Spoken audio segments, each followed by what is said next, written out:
وہ گاڑی میں آ بیٹھا۔ سردیوں کی بارش نے موسم کو یکلختی برفیلا بنا دیا تھا۔ لب بھیجے گاڑی ڈرائیو کرتا وہ ادھر ادھر نظر دوڑاتا تمام راستے اسی سرپھری کو دیکھتا رہا۔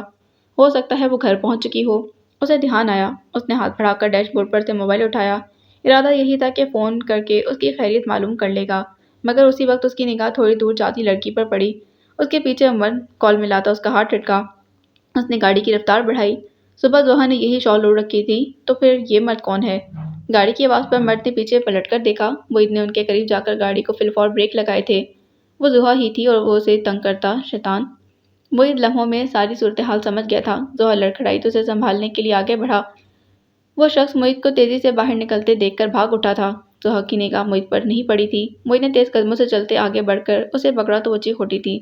ذرا آنکھوں سے بھی کام لے لو، میں ہوں، معید نے تپے ہوئے لہجے میں کہا۔ ڈبڈبائی آنکھیں اور زرد پڑتی رنگت کے ساتھ اسے دیکھتی وہ ایک دم رو دی تھی۔ ٹوٹتی جان یکلخت تھی، واپس لوٹ آئی تھی۔ وہ بے ساختہ اور بلا ارادہ معید کے شانے سے جا لگی تھی۔ وہ مجھے تنگ کر رہا تھا، شاپرز نیچے گرائے وہ روتے ہوئے کہہ رہی تھی۔ معید کی کنپٹیاں سلگ اٹھی تھیں۔ وہ شخص قریبی گلی میں فرار ہو چکا تھا، وگرنہ اس کی ٹھیک ٹھاک ٹھگائی کرنے کے موڈ میں تھا۔ چلو گاڑی میں بیٹھو، بارش تیز ہو رہی ہے۔ معید نے آہستہ سے اس کا سر تھپکا تو وہ جیسے ہوش میں آئی تھی۔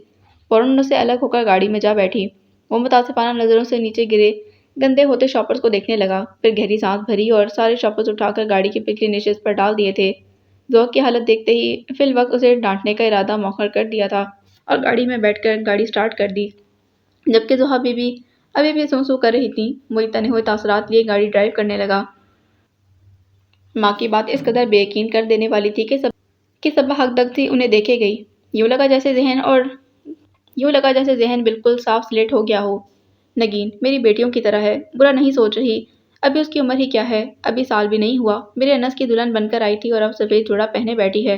بہت درجہ آزردگی کا شکار ہونے لگی۔ صبا نے بمشکل خود کو بولنے پر آمادہ کیا۔ یہ کیسے ہو سکتا ہے امی؟ بھلا کیسے سب؟ اس کی سمجھ میں نہیں آیا کہ اپنا معافی ضمیر کن لفظوں میں بیان کرے۔ اب اگر اس کے متعلق نہ سوچا تو پھر وہ انس کے پیچھے خود کو پاگل کر لے گی۔ ابھی عمر ہی کیا ہے اس کی؟ تائی جان کا تجزیہ بے حد درست تھا۔ صبا کا ذہن یکلخت کھل گیا تھا۔ اس کی گاڑی اندر روکتے ہی زوہا پھرتی سے اتر کر اندر چلی گئی تھی۔ ہاں، یہ بھیگ کیسے گئیں تم؟ چچی جان متحیر سی اس کا حلیہ ملاحظہ کرنے لگیں تو وہ ان سے نظر چراتی بولی، یوں ہی تھوڑی سی واک کر لی تھی بارش میں۔ کہتے ہوئے وہ آگے بڑھ گئی تو انہوں نے متاسفانہ انداز میں سر ہلایا۔ اس لڑکی نے مجال ہے کوئی ڈھنگ کا کام کیا ہو۔ اندر آتے معید نے ان کی بات سن کر دل ہی دل میں ان کی تائید کی تھی۔ کمرے میں آتے ہی وہ یوں ہی گیلے کپڑوں سمیت بستر پر گر سی گئی تھی۔ گزری تمام ساعتوں کو سوچا تو بدن میں جھرجھری سی دوڑ اٹھی تھی۔ اگر معید وہاں نہ آتا تو اس کا دل ابھی بھی اس بات کو سوچ کر خوفزدہ ہونے لگا تھا۔ کیوں نہ آتا؟ خدا نے اسے بنا کر ہی میرے لیے بھیجا ہے، ایک سوچ سی دل میں لہرائی تھی۔ دماغ نے دل کو ڈانٹا تو وہ گھبرا کر اٹھ کھڑی ہوئی تھی۔ اور مجھے بھی معید حسن کو زیادہ اہمیت دینے کی کوئی ضرورت نہیں، خواہ ذہن پر سوار ہوتا جا رہا ہے۔ وہ الجھنوں کا شکار ہونے لگی تھی۔ تو پھر تم نے کیا سوچا ہے؟ مریم پھپھو نے لنچ ٹائم پر عماد کے گھر آنے کا فائدہ اٹھاتے ہوئے اسے گھیرا تو وہ کھانے سے ہاتھ روک کر انہیں دیکھنے لگا۔ کس بارے میں؟ ادھینہ کے بارے میں، اپنی شادی کے بارے میں، انہوں نے سنجیدگی سے کہا تو وہ چند ثانیے انہیں دیکھتے رہنے کے بعد گہری سانس لے کر دوبارہ کھانے میں مشغول ہو گیا۔ یہ مذاق کی بات نہیں ہے عماد، وہ چڑ گئیں۔ جتنی انہیں اپنے اس معاملے کی ٹینشن ہو رہی تھی اتنی ہی وہ اسے لٹکا رہا تھا۔ اتنا سر پر سوار کرنے والی بات نہیں ہے مام ڈیئر، وہ لاپرواہی سے بولا تو وہ حیران ہو گئی۔ میں تمہاری اور ادھینہ کی شادی کی بات کر رہی ہوں۔ شادی ہی ہے نا، ماشاءاللہ تو نہیں لگنے والا؟ وہ ہنوز اسی انداز میں بولا تو انہیں اس کی غیر سنجیدگی غصہ دلانے لگی۔ ایک اتنی اہم بات جو اتنے دنوں سے ٹینشن بن کر ان کے ذہن پر سوار تھی اسے یوں چٹکیوں میں اڑا رہا تھا۔ یہ بچوں کا کھیل نہیں ہے عماد، مجھے تو اس معاملے میں کہیں بھی سیریس نہیں لگ رہے تم، انہوں نے قدرے غصے سے کہا تو وہ چمچ واپس پلیٹ میں رکھ کر انہیں دیکھنے لگا۔ سیریس ہونا اور کیا ہوتا ہے بھلا؟ اس کا انداز ٹھہرا ہوا تھا۔ میری جو مرضی تھی میں نے آپ کو بتا دی، اب آپ جانے اور آپ کا کام۔ کیوں مجھے پریشان کر رہے ہو عماد؟ وہ بے بس ہونے لگیں تو وہ ہلکے پھلکے انداز میں بولا، آپ خواہ کی ٹینشن لے رہی ہیں اور بس، روزانہ ایسی ہزاروں شادیاں ہوتی ہیں، ان شادیوں میں دولہا اتنی لاپرواہی نہیں دکھاتا، پوری دلچسپی کے ساتھ کام نپٹاتے ہیں، تم اپنے دل کی بات کیوں نہیں بتاتے؟ اب جانے انہوں نے سرسری بات کی تھی یا اس کا چہرہ ہی کھلی کتاب بن کر کوئی کہانی سنانے لگا۔ وہ قصدن ہنس دیا تھا، مگر اس ہنسی میں وہ بے ساختگی نہیں تھی جو کبھی عماد کی طبع کا حصہ رہی تھی۔ اس ہنسی میں اضطراب پوشیدہ تھا، ایک بے چینی، مگر اتنی جلدی ہتھیار ڈالنے والوں میں سے تو وہ بھی نہیں تھا۔ اوہو، جلدی آپ کو فائنل بتا دوں گا، ابھی تو فی الحال میں بزنس کو پوری توجہ دے رہا ہوں۔ وہ پھر سے انہیں ٹال گیا تھا۔ وہ بدمزہ ہونے لگی۔ اس کے موبائل نے بجنا شروع کر دیا۔ وہ بحث کو بے سود جان کر چائے بنانے کے لیے اٹھ گئی تھی۔ فون پر ادینہ تھی۔ کہاں ہو تم؟ وہ پوچھ رہی تھی۔ لنچ کرنے؟ گھر پر؟ وہ مختصر بولا۔ یہ تم نے گھر میں لنچ کرنا کب سے شروع کر دیا؟ اس ریسٹورنٹ میں جانا چھوڑ دیا کیا؟ وہ مالکانہ انداز میں پوچھنے لگی۔ عماد نے محض انکار بھرا۔ اچھا جلدی سے فارغ ہو جاؤ، پھر مجھے بہت ضروری شاپنگ کرنی ہے۔ میں تو فارغ نہیں ہوں، یہاں سے سیدھے مجھے میٹنگ میں جانا ہے۔ عماد سمجھ نہیں سکا کہ اس نے ادینہ سے جھوٹا بہانہ کیوں بنایا۔ میٹنگ کیا مجھ سے زیادہ ضروری ہے؟ اس کی ادا میں ناز تھا، مان تھا۔ عماد خود سے الجھنے لگا مگر پھر سنبھل کر بولا، تمہارا اس میٹنگ سے کیا مقابلہ؟ تم ہو تو پھر آ جاؤ نا۔ وہ اسی ادا سے بولی تو عماد نے گہری سانس بھری۔ وعدہ نہیں کرتا، کوشش کروں گا، اگر جلدی فارغ ہو گیا تو۔ بہت بور ہو تم عماد، پہلے تو ایسے نہیں تھے۔ وہ کوفت کا شکار ہوئی۔ وقت کے ساتھ ساتھ انسان کو بدلنا پڑتا ہے، ورنہ وقت خود اسے بدل دیتا ہے۔ اچھا، میں اس وقت عالمانہ موڈ میں قطعاً نہیں ہوں، مجھ سے اچھی اچھی باتیں کرو۔ وہ اس کی بات قطع کر گئی تھی۔ مثلاً کون سی باتیں؟ عماد نے پوچھا تو بولی، اپنے مستقبل کی باتیں۔ کل کس نے دیکھی ہے؟ میں اگلے پل کی پلاننگ کرنے کا قائل نہیں ہوں۔ انس ہی کو دیکھو اور نگین کو، اس نے تو کبھی ایسی سچویشن کا سوچا بھی نہیں ہوگا۔ وہ کہتے آزردہ ہو گیا۔ ادینہ نے کوفت سے گہری سانس بھری، پھر بیزاری سے بولی، یہ تم کیا ہر بات میں انس اور نگی کو گھسیٹ لاتے ہو؟ جو ہو چکا وہ ان کی قسمت میں لکھا تھا، اس کو اپنی زندگی پر اپلائی کرنا سراسر بیوقوفی ہے۔ عماد کو اس کی بات ناگوار گزری، خصوصاً اس کے لب و لہجے سے ٹپکتی بیزاری جسے اسے چھپانے کی قطعاً کوشش نہیں کی تھی۔ ادھر عماد کئی دنوں سے محسوس کر رہا تھا کہ جب بھی وہ ادینہ سے کسی تیسرے کے متعلق گفتگو کرنے لگتا تو وہ یا تو موضوع بدل دیتی یا پھر بیزاری کا اظہار کرنے لگتی، اور دوسری طرف ادینہ تھی جس نے کبھی خود سے آگے تو کچھ سوچا ہی نہیں تھا۔ اس کا یہی جی چاہتا کہ اس کی موجودگی میں عماد کسی اور کو نہ دیکھے نہ سوچے۔ ایسے میں اس کا ہر بات میں انس کی کوئی یاد نکال لینا یا پھر نگین کے حال کا ذکر اسے زہر لگتا تھا۔ میں فی الحال اس سے ہٹ کر کسی موضوع پر بات نہیں کر سکتا، بہتر ہوگا کہ تم مجھ سے یہی بات کر لو۔ عماد نے سر مہری سے کہہ کر اس کی سنتوں کو نظر انداز کرتے موبائل آف کر دیا۔ اس کی پیشانی پر گہری سلوٹیں پڑ چکی تھیں۔ وہ مسلسل الجھن اور بے یقینی کا شکار تھی۔ معید حسن کی طرف بڑھتے دل کے التفات کو کوئی نام دینے کی جرأت خود میں نہیں پا رہی تھی۔ بکواس، اس نے سختی سے دل کو ڈپٹا۔ زہر لگتا ہے مجھے وہ شخص، لگتا ہی کیا ہے میرا وہ دشمن اول۔ وہ اندھیرے کمرے میں کمبل لپیٹے الٹی سیدھی سوچوں میں گھری تھی، مگر یہ دل کیوں اس بے حس تنگ دل کی طرف ہمک رہا ہے؟ اس زہر لگنے کی اتنی شدت کیوں نہیں ہو رہی؟ اور دشمن سے جانے کا وہ دشمن جان بن گیا ہے۔ اس نے دونوں مٹھیوں میں کمبل دبا کر سینے میں بھیجا اور گہری سانس بھری تھی۔ اندر کی گھٹن کسی طور کم نہ ہو رہی تھی۔ یہ کیا ہے؟ کیوں ہے؟ گھبرا کر وہ اٹھ بیٹھی تو سامنے دیوار پر معید حسن کی تصویر ابھر آئی تھی۔ حیران سی ایک خواب کی کیفیت میں گرنے لگی۔ اس کی گھور سی آنکھیں اس میں بھری خفگی۔ کتنی بار کہا ہے کہ اکیلی باہر مت جایا کرو، دوستوں کے گھر جانا ہو تو مجھ سے کہو۔ انس ہے، وجدان ہے، وہ ناراض ہوتا تھا۔ تو پھر جب ٹرپ کے لیے ضد کر رہی تھی، کوئی ضرورت نہیں کالج ٹرپ کے لیے جانے کی۔ آج کل زمانہ کون سا ہے یوں لڑکیوں کا گھر سے باہر نکلنے کا؟ یہاں سے ذمہ داری کا وعدہ لے کر لے جانے والے وہاں اپنے آپ میں مگن ہو جاتے ہیں اور لڑکیاں منہ اٹھائے ادھر ادھر بھٹک رہی ہوتی ہیں۔ اس سے بہتر ہے کہ ہم فیملی ٹرپ ہی پلان کر لیں۔ اسلام آباد ہی تو جانا ہے، اگلے ہفتے ہم سب چلیں گے۔ واقعی وہ سب اگلے ہی ہفتے اسلام آباد کا چپا چپا کھنگال کر آئے تھے اور ایک نہیں بلکہ 4 دن قیام بھی کیا تھا، مگر زحا کے دل سے ٹرپ کے ساتھ نہ جانے کا ملال نہیں گیا۔ مگر اب دل کیا کہہ رہا تھا؟